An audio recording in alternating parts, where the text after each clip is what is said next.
when Murthy said, I'm going to start this company, would you like to join? Till that time, I had never thought of becoming an entrepreneur. Opportunities are in front of many people. Only some people grab it because you have to work hard to make it successful. How did those relationships evolve over a period of time? We took advantage of trust that we built in the store, which you can go and see at $60, $80. We would get it at $6 because factory price employee. What is your view around what do we need to get right this time to ensure that we are deeply embedded in the supply chains of the world this time around? For this, we need to go backwards into R&D. When mobile came, suddenly the user got pulled into the ERP system. Now you can order from home. When you look at AI itself, what is important to understand is now you can augment human capabilities in multiple dimensions. I'm a nerd, computer science graduate, etc. I had to do selling, write the code, I have to implement it, I have to support the system. I can tell you the day the system goes live, 48 hours we don't go home. Hello everyone, this is Aniruddha from SwitchOn. I'm one of the founders at SwitchOn. We enable large brands reach zero defects and zero customer complaints with the use of AI and computer vision. I am a big consumer of podcasts myself, and one of the key issues I have with a lot of the podcasts around is they focus on Gen Z, they focus on AI, they focus on finance, but I've not seen a lot of them focus on the core of manufacturing. I believe that manufacturing is going to be one of the things that sets India apart, and hence I thought of starting something where I bring technology, I bring manufacturing, and most importantly, I talk to people and bring out the authentic stories as they implement technology in manufacturing, either as a provider of technology or as an adopter of technology.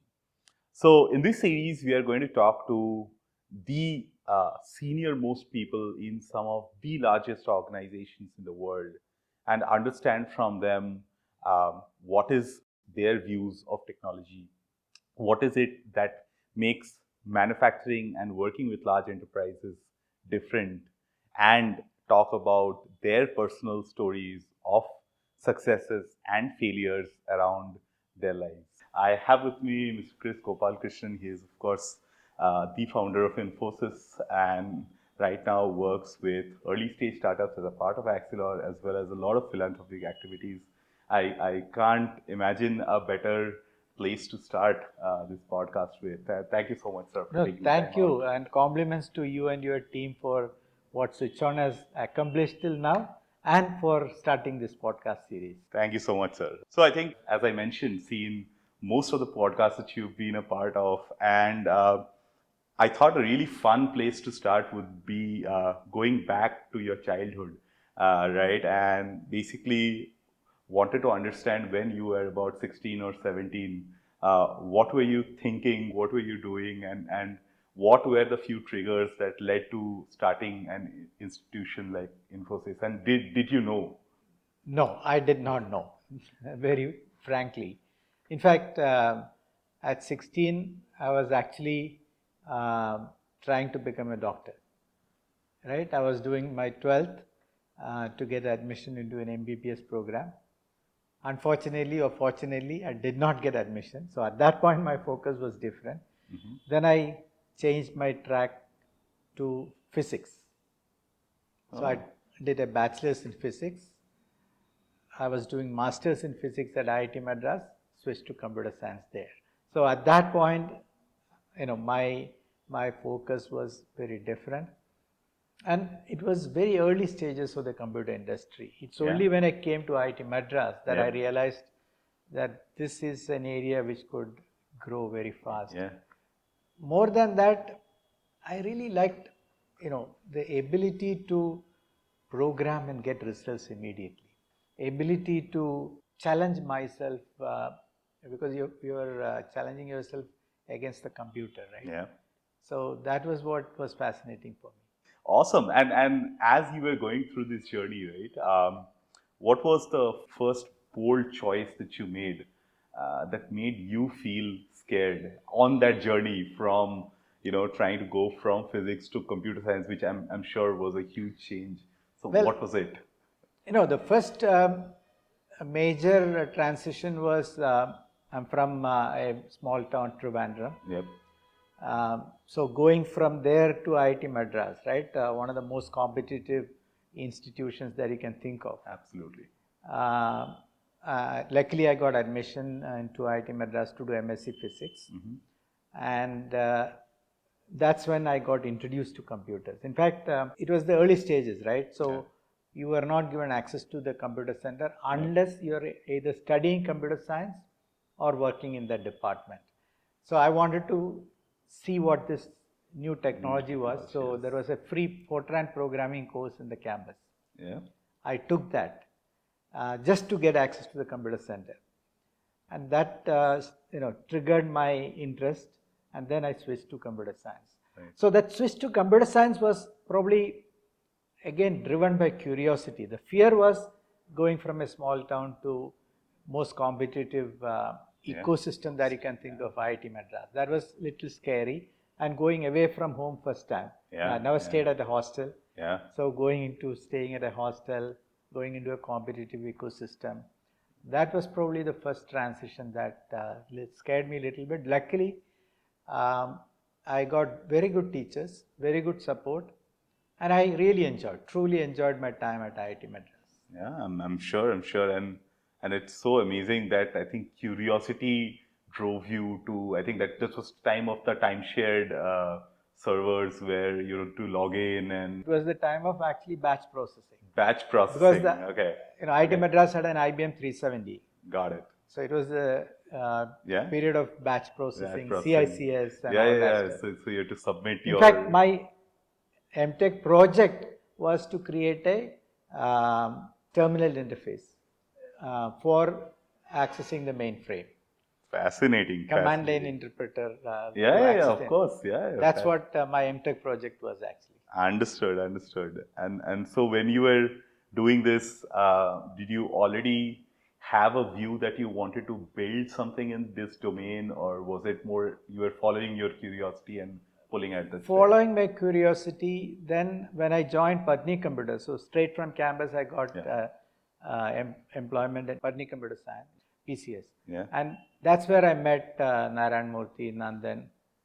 And when Murthy said, I'm going to start this company, would you like to join? Till that time I had never thought of becoming an entrepreneur. Yeah. But then I thought, why not? This is the time to try it, right? See, when you are young, nobody dependent on you. Yeah.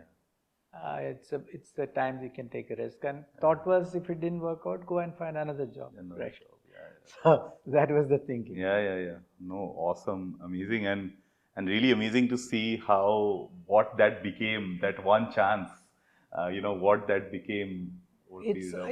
See, it's always like that. Opportunities are in front of many people. Right. Only some people grab it. Right. So only some people are willing to take the risk, take the chance. But that's only the beginning, because you have to work hard at it to make it successful. So first is grabbing the opportunity. Second is working hard to make it successful. Seeing that through. Right. Things take time sometimes. It doesn't overnight become a success. Yeah, so that's what is important. Amazing. And if I look at Infosys journey, every 5 years we have changed our goals. We have become more ambitious, more big, dreaming big, and things like that. Awesome. And it's an amazing segue to the next part of this. So I wanted to, of course, talk a little bit about Infosys as well. And as you started, and I'm sure when you started, you were working with a set of companies, and over a period of time, you've worked with some of the largest enterprises in the world. So I think a lot of people watching this would want to know, how do you work with large enterprises, and what is it that makes manufacturing or large enterprises slightly different than all the other companies that you usually work with? So what have you seen that makes these large companies a little bit different? So that's my exposure to manufacturing, okay, because from the beginning of Infosys, we started working with apparel manufacturing companies. Wow. apparel manufacturing and textile companies. And we developed an ERP for apparel manufacturers, which we would implement, support, etc. So we got a deep exposure to manufacturing. Yep. But this is early 80s, very early on, right? So manufacturing was lot of manual processes, starting to get digitized and automated. And in apparel, of course, a lot of technology was already used in terms of cutting, stitching, how the designs were shared with your manufacturers. Right. The whole transition that was happening was, how do you link the store all the way to the factory, and then to your suppliers, who can also real-time provision supplies. So, for example, cloth material and things like that. In the factory, allocate what products would be made at what proportion and things like that. So the complete linkages from all the way from the store to the factory was the first time real-time ERP was being used. Right. Forecasting was used. So based on let's say this quarter's sales, can you now predict the next 1 year what would sell? Yep.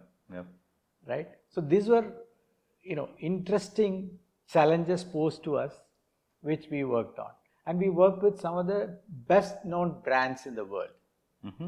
The Reeboks of the world, the jockeys of the world. In those days, men's clothing, Hager, some of the stores like Macy's, Federated, right? These are the people we were working. We have worked with all the well-known brand names in the world. Great. Including Gap and Levi's and everybody. Awesome. So we got a kind of ringside view of how the whole thing works. Yeah. And an added attraction was, we would work with a shirt manufacturing company. Yeah. The shirt would retail in the store, which you can go and see at $60, $80. We would get it at $6. Wow. Because factory price employee. Wow. So that was the added attraction. Yeah, absolutely. And when you're doing this, like you especially mentioned that you work with these large brands like Gap and so forth, right? So getting into these companies and working with them, especially on an ERP, which is kind of one of the founding technologies, the system of record that you use. So how was that experience? How was the experience of working with these companies? What do you think makes them tick, and what do you think makes them turn them off? So this was the early days of computerization. Yeah. Right? We were one of the first real ERP systems that they would implement, and we were lucky to be part of that journey. Right?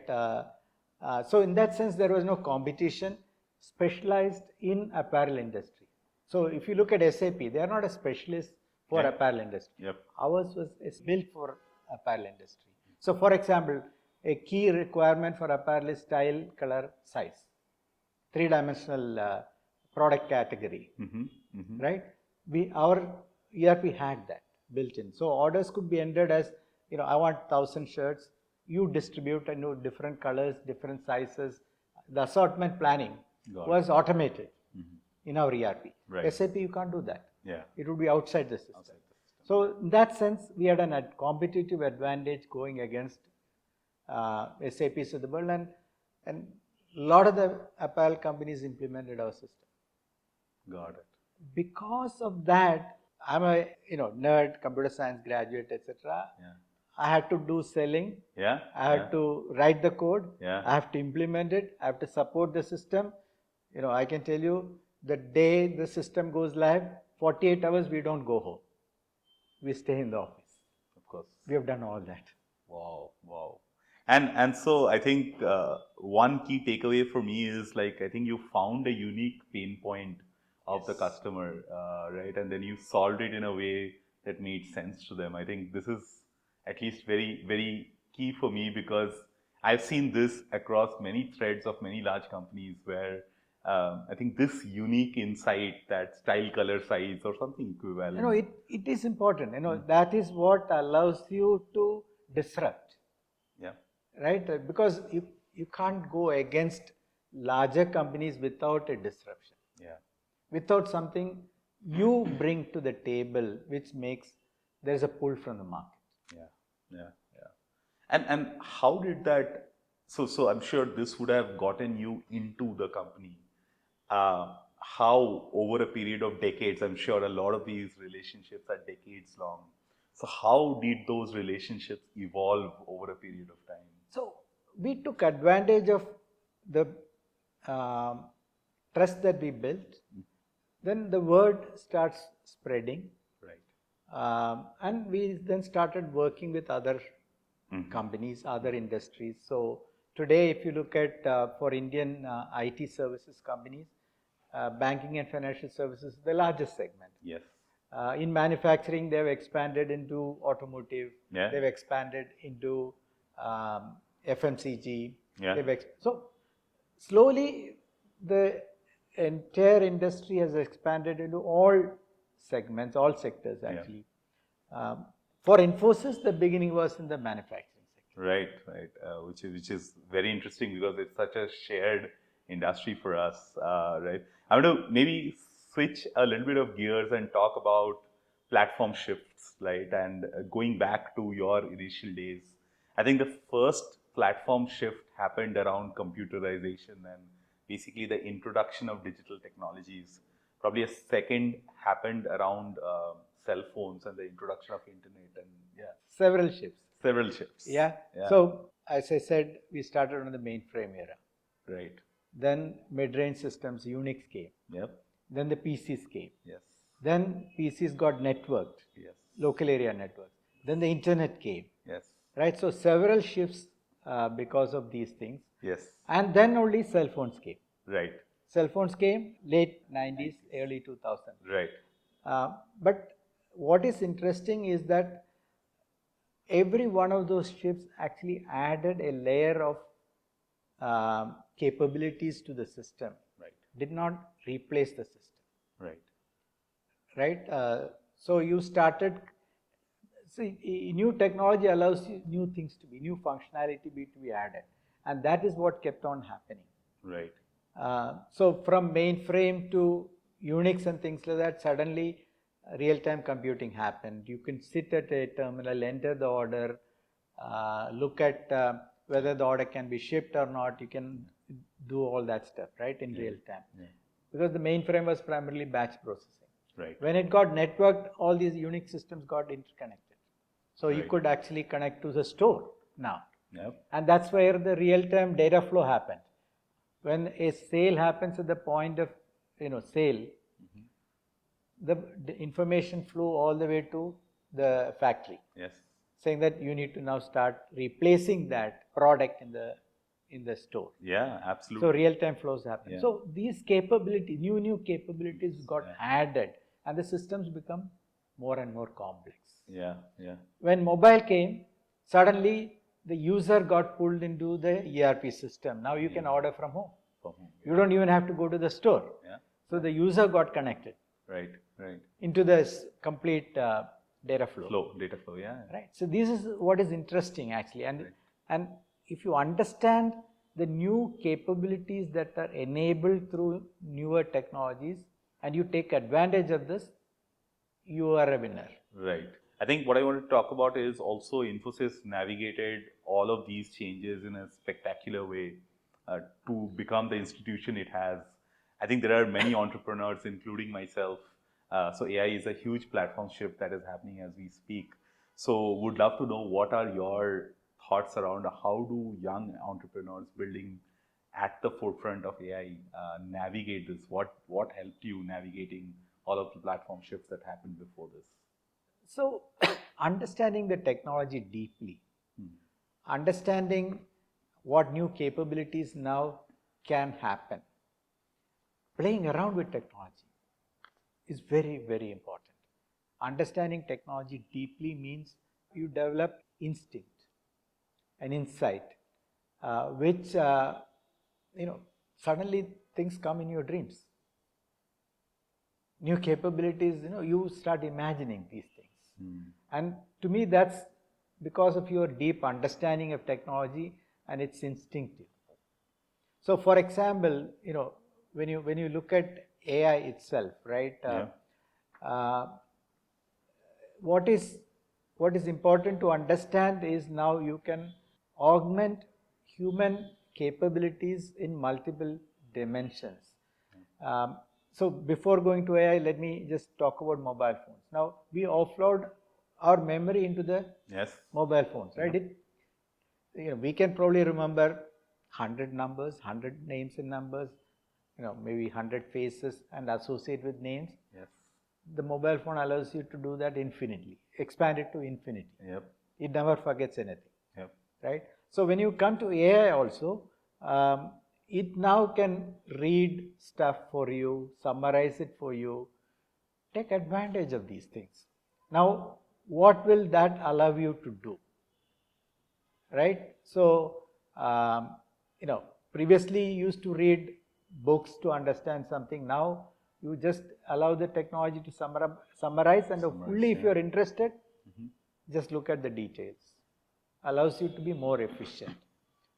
Similarly, recognizing patterns. So for example, images, right? From the image automatically, and that's what you do very well, right? Quality checks and things like that, right? So these are new capabilities now, right? So this was not possible before this technology came about. Right. So understanding deeply the technology and what new capabilities are possible with this is the key to take advantage of this. And unfortunately, people don't try to understand technology. They just use it. And they get used by technology. To me, that's the sad part of it. They get threatened by technology, they get used by technology, whereas it should be the other way around. We need to use technology to our advantage. And so as we speak about this, right, particularly also talking a little bit about manufacturing, so I think it is quite evident that even manufacturing is going through a platform shift, right? I think the way supply chains were built 30, 40 years back was a reliance on one country and then shipping products from that country and so forth. I think that is being drastically rewritten as we speak. So there is new manufacturing capacity being built out in India, in a bunch of other countries, right?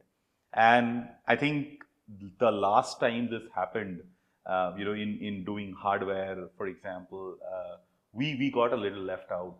And so what I want to understand is, what is your view around what do we need to get right this time to ensure that we are deeply embedded in the supply chains of the world this time around, because we have to get this right.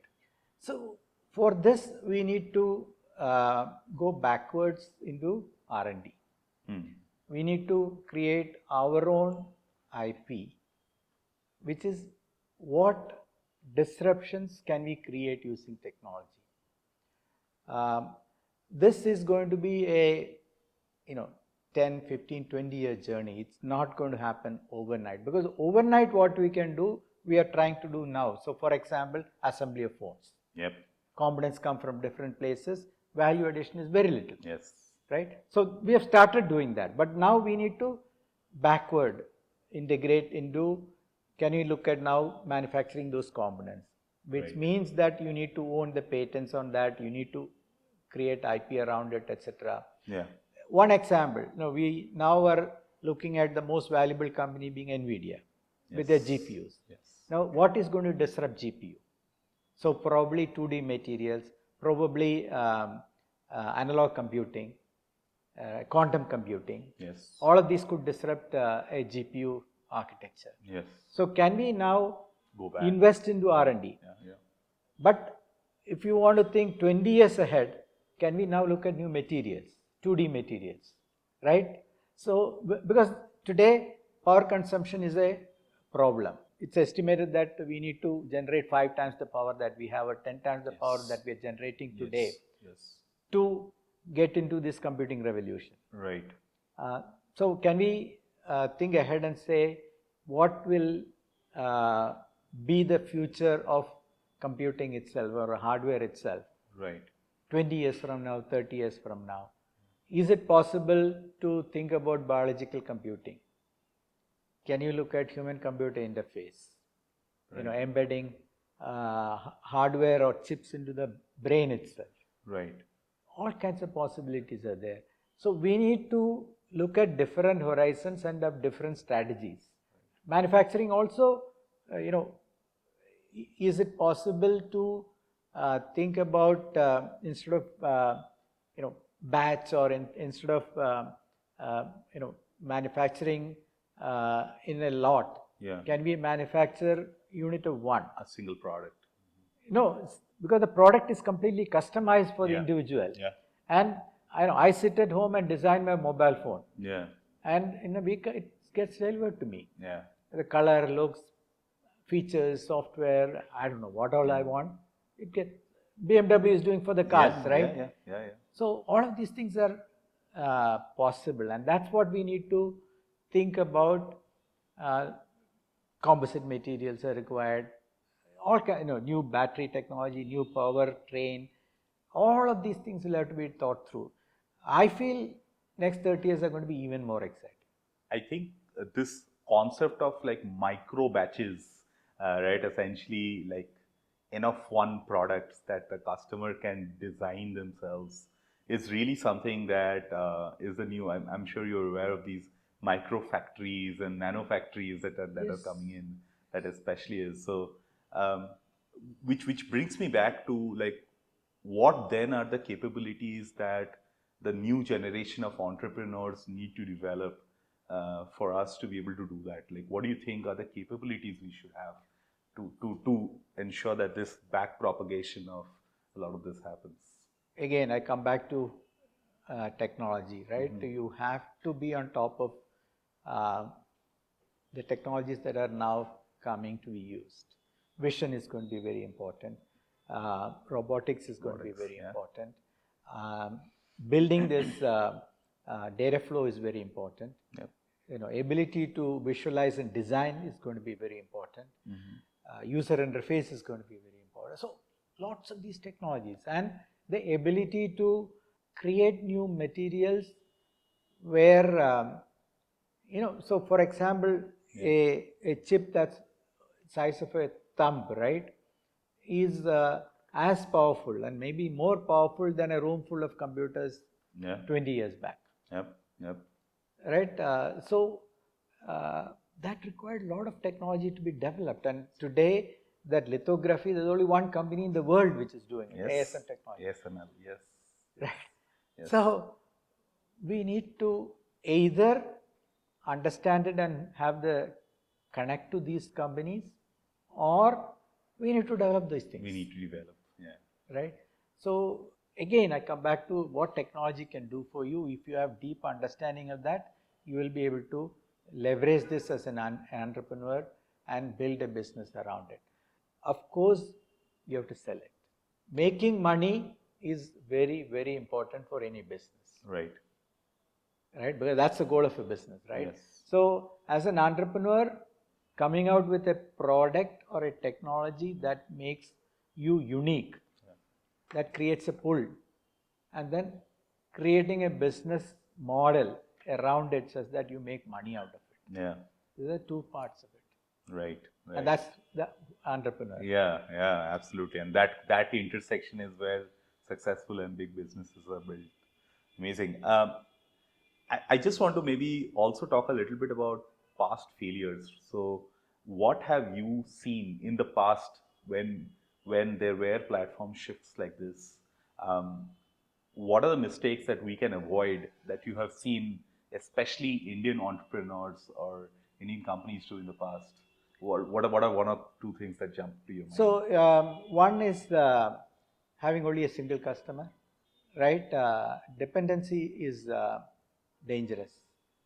De-risking is very important. So for example, early on, we were Infosys, I say we still, but I'm not part of Infosys. But Infosys had a hardware business, but the customer was government. So two challenges. One, very risky with just one customer. Yes. Two, government is a bad paymaster. So there were delays in payment, and small companies can't wait to get paid. right, to get paid. Yeah. So we shut it down. We didn't shut it down, we sold it to somebody else and we moved on. Later on also, when the Y2K problem happened, when internet bubble burst, we were actually less impacted because we had put in a strict rule saying no customer will be more than 10% of our business. We thought of diversifying very, very carefully. Got it. Right? Multiple products, multiple revenue streams, multiple geographies, all kinds of de-risking strategies we created and we executed on them very, very carefully. Training your employees on technology is extremely important so that where do insights on what technology can do comes from your employees. Having somebody look at future, having people trained on new technologies, new tools that are coming to market, being ready ahead of your customer. See, for example, Infosys is in the outsourcing business. Now, if we follow the customer, at some point they will stop using us. Yeah. We have to be ahead of the customer. So they should come to us saying, this technology is coming. How can I take advantage of that? What can I do? Can you advise us? Can you help us transition? So being ahead is very important, not being a follower. There are many things like this, right, which we can. Got it. So just to summarize, I think the primary thing is, again, being able to get ahead of the technology as a trend and then be able to be useful to the customer when they're exploring transition to this. Yeah, you are riding waves and taking advantage of these waves. Right. That's what brings new opportunities. Amazing. So I think from something that is at a company level, I just wanted to maybe go down to your personal level, right, and understand how what is your personal experience of AI. And I say this because, of course, I think at least even a year back there were a lot of skeptics of whether AI is a real platform shift, whether it's a bubble. But I think it is becoming more and more evident that there is definitely some real platform shifts that are happening. So what was your first experience, a personal one, with AI as a technology where you felt that, yeah, this is real, this is new and I want to tinker with this? So, my first experience is using translation, language translation. Yeah. Now I can write a speech in English and get it converted to Kannada. Yep. I can get it converted to Malayalam. Yes. I can convert it to Hindi. Yes. So I use it to create speeches in different languages, and people don't even realize that I don't know those languages very well. Yeah. Right? Yeah. But I can now use it even to look at menu when I travel. Yeah. Order something. So early on, that's one. Second is, of course, organizing your thoughts. So the way I now prepare speeches, I just write down random thoughts, right, as it comes to my mind. Right. Then I put it into the AI tool and a chat GPT or something like that, saying, put it into a logical speech. Logical sequence. Yeah. Right? Yeah. Give me a 1,500 word speech out of that. Then I sit down and edit it again to make it my speech. Right. But let the system then figure out what is logic. Maybe it will pull out some examples so that I can use it in my speech. Again, the prompt is very important. You have to tell it, pick out examples from India. Yeah. Right? Not some random example. Yeah. So then you have to go through and edit it and things like that. So that's another way I'm very effectively using it. It can actually pull in a presentation and summarize the key insights. So for example, Mary Meekin. Yeah, Mary. She leads an investment research firm. Now, but she Yes. used to Yeah. Internet Report used to be. Anyway, so what are the key insights in that, right? Right. Things like that. So, because I don't now do coding, etc. No, of course. Though I saw now how to act cursor and things like that. So I'm tempted to go back to coding. Yeah, I think. Google also has introduced a new tool for. Yeah. And also, I think there is a lot of subsections of these models that enable you to do this deep research, right? So I think. Well, that's the new thing they've introduced now. The reasoning part. Yes. Awesome. And in all of this that you've used, which is the one thing that you've seen has been the most impactful in your life, where you think that without AI, this cannot be done? I mean, you would be at a really big disadvantage. No, if you did not have all of these things that I talk about are new things that AI can do better than a human being can. I know. So we have supported companies that will read X-rays. We have supported companies. So for example, Nirama is thermal imaging for breast cancer screening. Yep. So now more and more startups are coming which are leveraging AI with new capabilities and things. Right. Like that. It's actually wonderful to see how technology is creating newer and newer opportunities. This seems to be never ending, right? Waves and waves of startups coming with innovations to the market. Yeah, absolutely. And I think and this is accelerating over a period of time. You are also a good example of that, right? Quality control and things.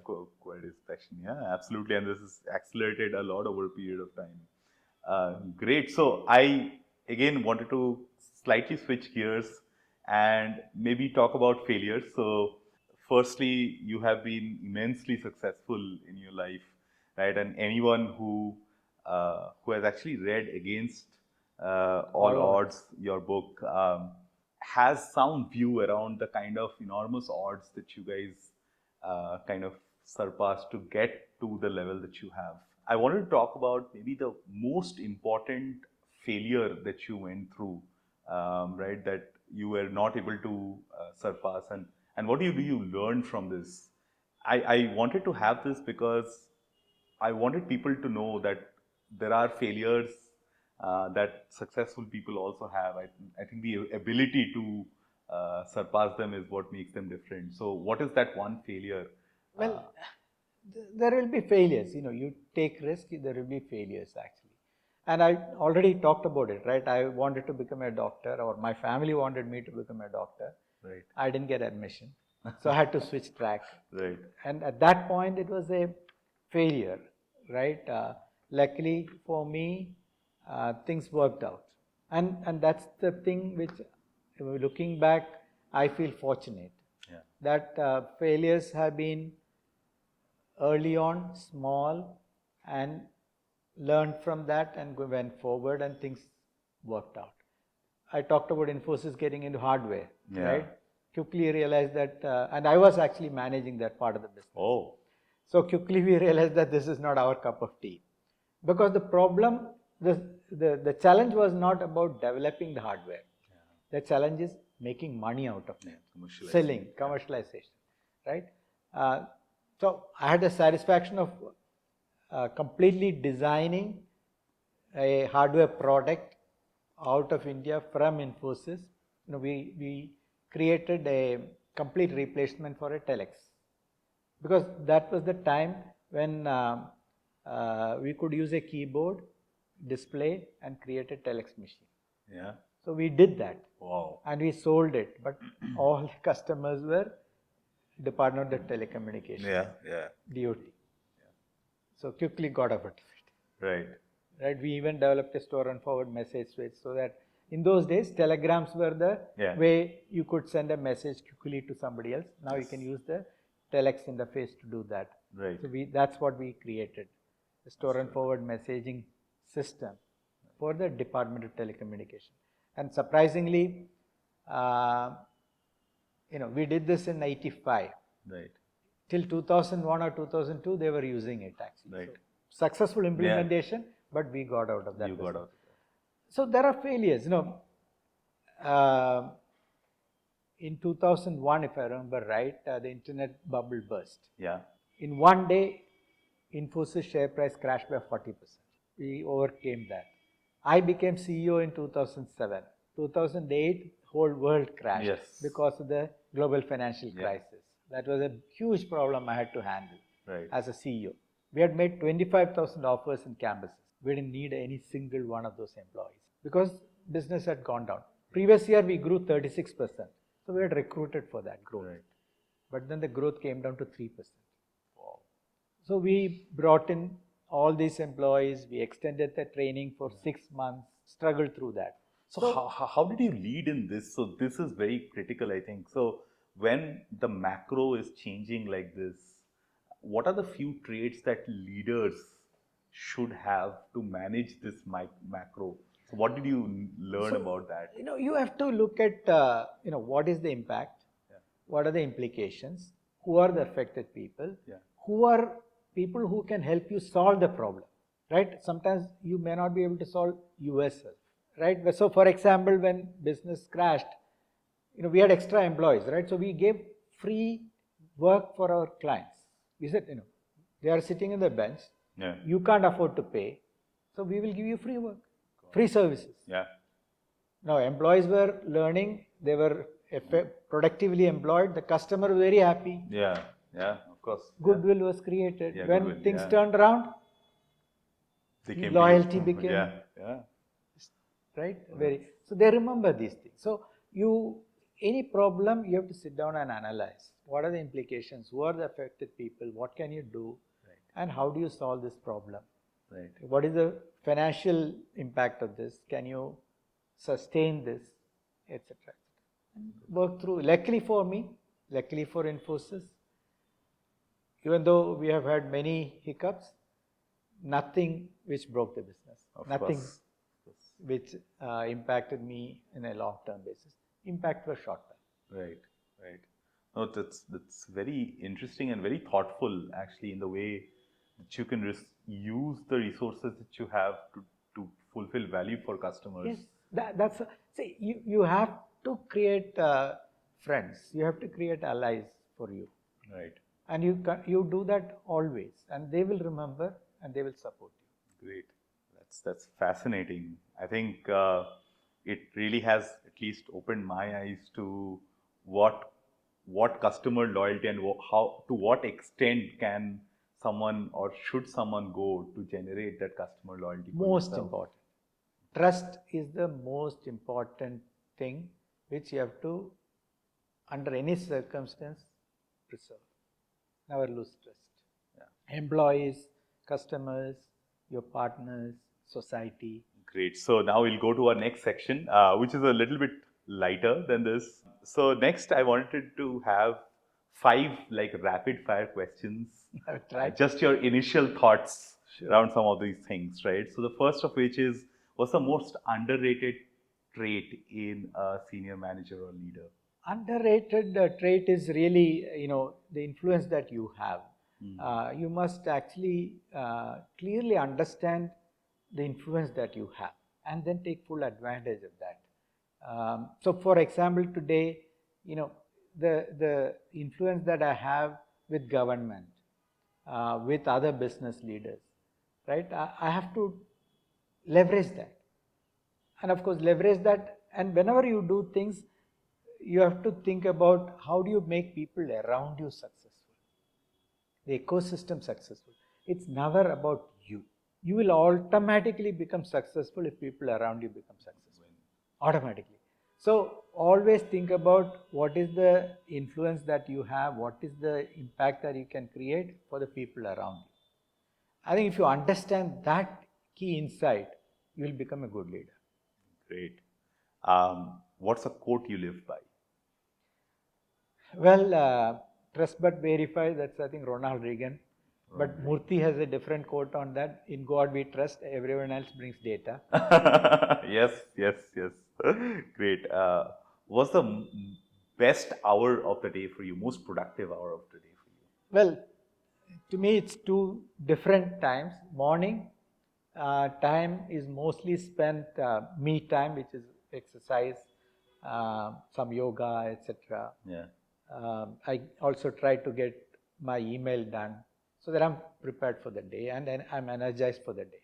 Right. If I do that, I feel very positive and very energetic during the day. If I don't do that, then I'm always in a catch-up mode and the full energy is not there for the day. Second, I read a lot in the evening, in the night especially. Mm-hmm. And that again is very, very important for me because that's how I keep up. Yeah. In today's world, things are changing so rapidly. Yeah. If you miss one day's reading, yes, you can't make up. Because tomorrow you have to read something else. Yes. You can't make up. So I try to at least get 30 minutes of reading done every day. And I'm reasonably focused I read only on certain topics. I don't read everything. So is this like news you read or is it like certain? News on technology, news on what matters for me. Mm-hmm. Mm-hmm. Got it. You have to filter. Yeah, of course. I think that's more important than you would think, because in the Yes. world nowadays, it's Yes. like drinking from a fire hose, right? Exactly. Exactly. You will get overwhelmed very soon. Yeah. So you have to be focused, and filtering is important. Again, AI tool. Yeah, for doing that, yes. Awesome. So, what's one luxury that you secretly indulge in? Gadgets. Gadgets. What's the most interesting new gadget that you have purchased or used? Well, I tried this ring, Ring, yes. but it didn't really work out for me because I'm finding that it's not very reliable. In the sense, not data, it doesn't last too long. Okay. So I'm looking for a reliable ring. which doesn't require me subscription. Got it. I don't like subscriptions. Don't like subscription models. One-time payment is better, Right. right? Other thing I want to try out is these new glasses which have come. Yeah. Meta Ray-Ban. Yeah, but I don't like the style now. So I have to now find the right style. Right. So I try out these gadgets. I've heard they're doing a new thing with Oakley. So I've seen it. Yeah. It's not come to India as far as I know. Not yet, Right. Not in India. Yeah. So again, it's very interesting. So initially they had the camera on the side. That's right. The Oakley, they have camera on the center. Yes. So these are all interesting things to see. Yeah, great. What's the best investment that you have made that is not monetary, but any other kind of investment that you made that you really liked? Health.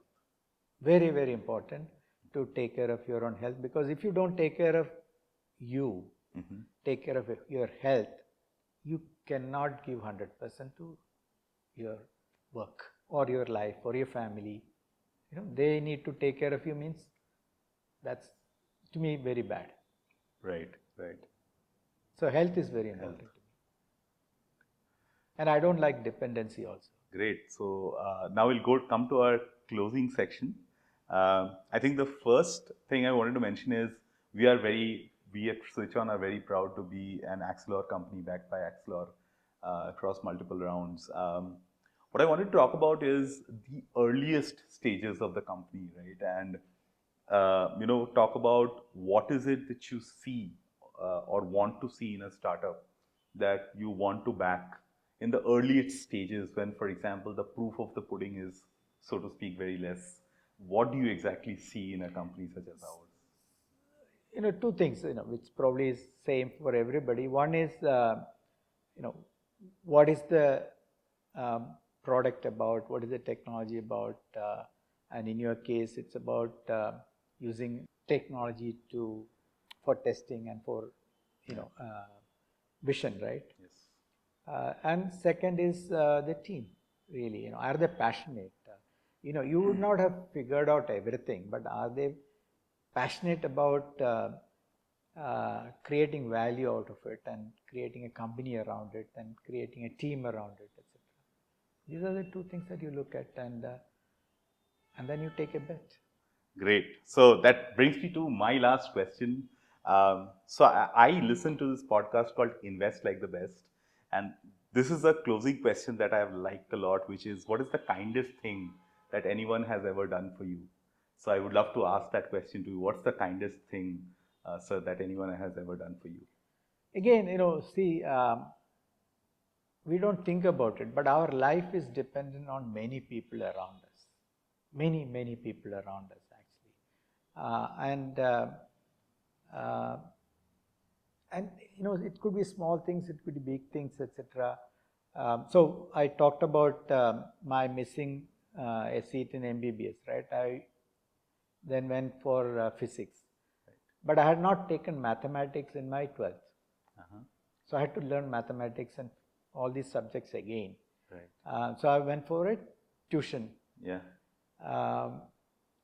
And the best teacher was not a person who was very much liked, because he was very tough. Yeah. But he was very, very kind to me. Mm-hmm.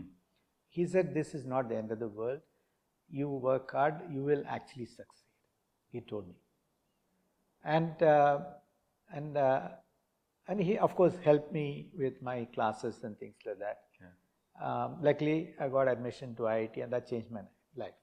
So to me, that turning point to me is very, very important. Well, my stint at IIT completely transformed me.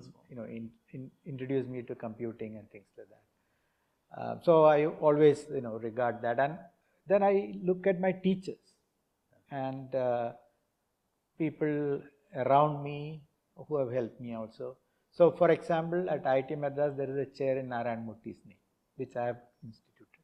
There is a chair in Sudha Murthy's name at Indian Institute of Science. There are two chairs in professors' names at IIT Madras, Professor Muthukrishnan and Professor Mahabala. The chairs are named after them. Even though I set it up, I said, no, these should be in their names. Right? So, a lot of people help you along the way. You cannot succeed without help. If somebody thinks that they succeeded by themselves, they're fooling themselves. Yeah, so I think that one support when you needed it the most, that nudge to say that, yeah, you can be successful, this is not the end of the world. And help me also. And help you. Right. Amazing. Thank you so much, Mr. Kris, for doing this. It's been amazing. Thank you very much. Interesting. Interesting. Different podcast. Yes, absolutely. I wanted to cover, as I mentioned, technology, manufacturing, but also more importantly, the stories of the people that are building at these intersections and have built in the intersection of these kind of things. So it's been an absolute pleasure for me to do this. And, thank you so much, guys, for joining in.